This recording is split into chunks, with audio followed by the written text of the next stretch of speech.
Az elkövetkező néhány percben azt fogjátok látni majd a képernyőn, hogy is kell a VDH-s nyakörveken az NFC-t aktiválni. A telefonodat, legyen az androidos, akár iOS rendszerű, egyszerűen hozzáérinted a chiphez, majd ahogy látod a felvételen, rögtön fel fog téged vezetni a Working Docs oldalára. Itt vagy már regisztráltál, vagy jelen pillanatban regisztrálsz, és innét a regisztráció után már csak annyi a dolgod, hogy kitöltsd azokat a menüpontokat, amiket ugye maga az adatbázis feldob számodra, amiben a következő kis menüpontokat fogjátok találni.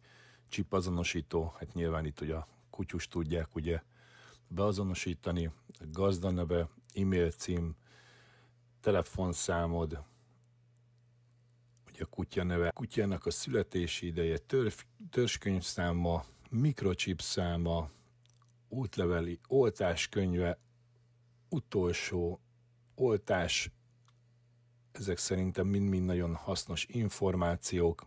Ugye ott is van, kérek értesítő e-mailt az oltáshoz,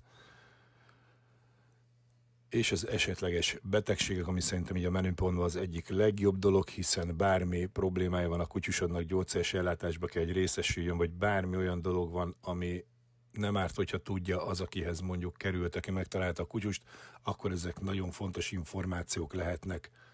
Hát reméljük, hogy ebben a kis videóban pontosan tudtuk szemléltetni, és érthetően azt, hogy valójában ez az NFC hogy működik a nyakörveken, illetve majd a hámokon is. Úgyhogy reméljük, hogy ezzel is tudtunk nektek segíteni.